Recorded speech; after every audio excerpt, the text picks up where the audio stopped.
Side खबरों के लिए सब्सक्राइब करें फ्लेम मीडिया और उसके बाद बेल आइकन को प्रेस करें ताकि सबसे पहले आपको मिले एक्सक्लूसिव खबरें।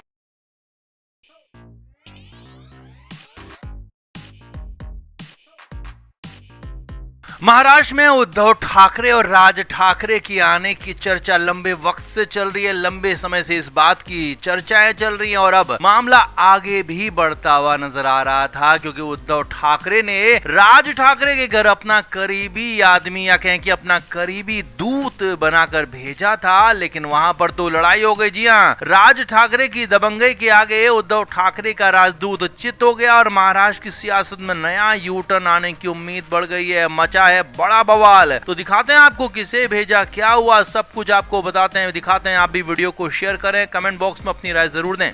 तो राज ठाकरे ने जैसे ही महेश मांजरेकर के इंटरव्यू में कहा कि हमें एक हो जाना चाहिए, या कहें कि उद्धव ठाकरे के साथ आने में उन्हें कोई दिक्कत नहीं है क्योंकि उनकी लड़ाई बहुत छोटी है, महाराष्ट्र की लड़ाई बड़ी है। तो उसके बाद उद्धव ठाकरे ने भी राज ठाकरे के इस बयान का समर्थन किया था, कहें कि हाथों हाथ लिया था, स्वागत किया था। और उसके बाद उद्धव ठाकरे ने राज की तारीफ भी की थी। लगने लगा था कि अब दोनों भाई, पुराने बिछड़े भाई, एक साथ आ जाएंगे और विरोधियों को मुश्किलें हो सकती हैं। लेकिन इधर उद्धव ठाकरे के कंडीशन ऐसी है कि उनकी किस्मत में शायद कुछ बेहतर होना लिखा ही नहीं है, इसीलिए तो मामला ठीक होने से पहले ही बिगड़ गया। जी हाँ, यहाँ पर उद्धव ठाकरे ने अपना करीबी दूत बनाकर संजय राउत को उद्धव ठाकरे ने राज ठाकरे के घर भेजा था। जी हाँ, ये बड़ी खबर आपको बता रहे हैं। राज ठाकरे से मिलने के लिए संजय राउत को भेजा था। हालांकि पहले तो प्लान ये भी था कि आदित्य ठाकरे भी साथ जाएंगे, लेकिन ठाकरे परिवार के किसी सदस्य को साथ में नहीं भेजने की बात पर सहमति बनी गई और उसके बाद फाइनली अकेले संजय राउत को ही राज ठाकरे के घर भेजा गया। अब राज ठाकरे ने हाल ही में अपने नए घर में शिफ्ट हुए हैं, तो इसी नए घर में मुलाकात रखी गई थी और राज ठाकरे ने भी संजय राउत का स्वागत किया। अब लेकिन संजय राउत है, वो अपने बड़बोलेपन से कहां बाज आने वाले हैं। कहां तो उन्होंने वहां इसलिए भेजा गया था कि राज ठाकरे को और करीब लाया जाए और उनसे दोस्ती बढ़ाई जाए और साथ लाया जाए और जल्द से जल्द ये सब कुछ किया जाए। तो कहां उल्टा संजय राउत ने कुछ ऐसी बातें कह दी कि वहां पर राज ठाकरे बिगड़ गए, उखड़ गए। जी हाँ, बड़ी खबर यही आ रही है। सूत्रों के मुताबिक संजय राउत ने कुछ ऐसी शर्तें रख दी जिससे राज ठाकरे नाराज हो गए, या कहें कि राज ठाकरे के जो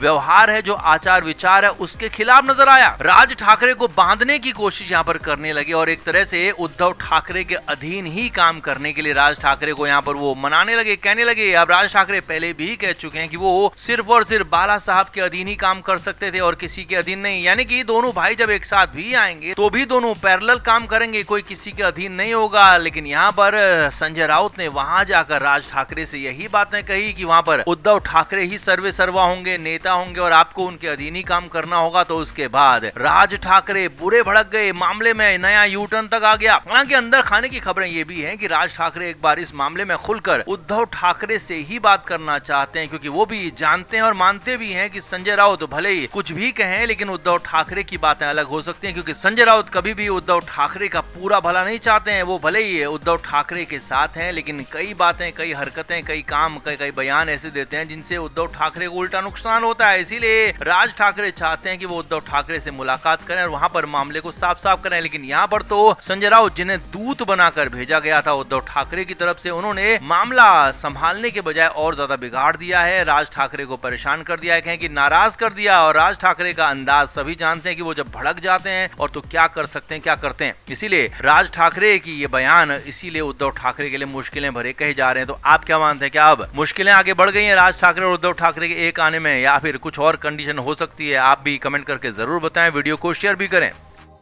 तो पहलगाम के मुद्दे पर भले ही पूरे देश में बवाल चल रहा है, लेकिन इधर उद्धव ठाकरे की पार्टी का अलग ही राग चल रहा है, क्योंकि उन्हें अपनी पार्टी बचानी है, उन्हें अपने बेटे को बचाना है, उन्हें अपनी राजनीतिक पारी बचानी है, राजनीतिक अस्तित्व को बचाना। और इसीलिए उद्धव ठाकरे इतना ज्यादा परेशान हो गए हैं कि वो गिर पड़े। जी हाँ, ये खबर है मुंबई से, सूत्रों के हवाले से खबर है कि मातोश्री में सुबह सुबह, शनिवार की सुबह सुबह उद्धव ठाकरे परेशान हो गए थे और हालात ये हो गए कि वो बेहोशी जैसी कंडीशन आ गई। उद्धव ठाकरे बदहवास होकर गिर पड़े, उन्हें बिस्तर पर आराम के लिए लिटाया गया। यहाँ पर बदहवासी के बीच उद्धव ठाकरे 3 नाम गड़बड़ाते रहे, गिनाते रहे। जी हाँ, उद्धव ठाकरे के मुंह से लगातार उनके बेटे आदित्य ठाकरे का नाम निकल रहा था, उद्धव ठाकरे के मुंह से लगातार अमित शाह का नाम निकल रहा था और उद्धव ठाकरे के मुंह से लगातार देवेंद्र फडणवीस का नाम निकल रहा था। इन 3 नामों को लगातार वो बड़बड़ा रहे थे, लगातार इनके नाम लेकर वो परेशान हो रहे थे। अब पूरा डिटेल आप समझिए कि मामला है क्या। असल में उद्धव ठाकरे ने पिछले विधानसभा चुनाव में करारी हार के बाद कोई कार्यक्रम नहीं किया था और इसके बाद पिछले हफ्ते उन्होंने नासिक में एक प्रोग्राम किया था। वहां पर कार्यकर्ताओं को बुलाया था, नेताओं को बुलाया था, लेकिन हालात ये थे कि उनके नेता और कार्यकर्ता पहुंचे नहीं। उनका नासिक का प्रोग्राम फेल हो गया, फ्लॉप हो गया और भीड़ वहां नजर ही नहीं आई। उद्धव ठाकरे को एआई के जरिए अपने पिता बाला साहब ठाकरे की आवाज में भाषण तक सुनाना पड़ गया, लेकिन उसके बाद भी कोई फर्क नहीं पड़ा। वहीं इसके बाद पुणे में पहलगाम मामले को लेकर उद्धव ठाकरे की पार्टी ने प्रोग्राम रखा था। यहाँ पर सांसद और विधायक तो पहुंचे थे, लेकिन पार्टी के निचले स्तर के कार्यकर्ता नहीं पहुंचे। जो भीड़ बढ़ाते हैं, भीड़ में दिखते हैं, वो कार्यकर्ता वहां नदारद थे, भीड़ मौजूद नहीं थी। यहाँ तक ऐसा हो गया हालात कि पार्टी के नेताओं को अपने घर से लोगों को लाना पड़ा, अपनी पत्नियों को, अपने बच्चों को लाना पड़ा और उसके बाद कुछ बहुत भीड़ यहाँ पर दिख पाई थी। अब उसके बाद उद्धव ठाकरे की कंडीशन ये हो गई है कि वो अपनी पार्टी को लेकर बहुत ज्यादा परेशान हो गए हैं। उन्हें चिंता सता रही अपने भविष्य की, अपने बेटे के भविष्य की, क्योंकि उद्धव ठाकरे को लगता था कि वो अपने बेटे का भविष्य अपनी पार्टी के जरिए बना देंगे, उनके बेटे का राजनीतिक अस्तित्व बचा रहेगा, बना रहेगा। लेकिन हालात ये हैं कि जब पार्टी में कोई करंट ही नहीं बचा है तो उसके बाद उनके बेटे के भविष्य का क्या होगा। उद्धव ठाकरे लगातार इसीलिए अपने बेटे का नाम बड़बड़ाते रहे। वहीं दूसरी तरफ देवेंद्र फडणवीस से वो दोस्ती की कई कोशिशें कर चुके हैं। महाराष्ट्र में सरकार में शामिल होने के लिए कई बार लगभग अपनी कोशिशें परवान चढ़ा चुके हैं, लेकिन दूसरी तरफ से हरी झंडी नहीं मिल रही है। देवेंद्र फडणवीस की तरफ से हरी झंडी नहीं मिल रही है, क्योंकि वहां पर एकनाथ शिंदे मौजूद हैं। एकनाथ शिंदे जब तक सरकार में मौजूद हैं तो उद्धव ठाकरे की एंट्री वहां पर होगी नहीं, इसीलिए वो बार बार देवेंद्र फडणवीस का नाम भी बड़बड़ाते रहे। वहीं नाम तीसरा अमित शाह का भी लिया, ऐसी भी खबरें हैं। तो अमित शाह को लेकर भी वो परेशान है, क्योंकि अमित शाह लगातार उनके कार्यक्रमों को, उनके प्लान्स को ध्वस्त करते रहे हैं। उनकी सियासी पारी खत्म करने में अमित शाह का भी बड़ा रोल रहा है, तो इसीलिए उनका भी नाम लेते रहे। तो कुल मिलाकर पिछले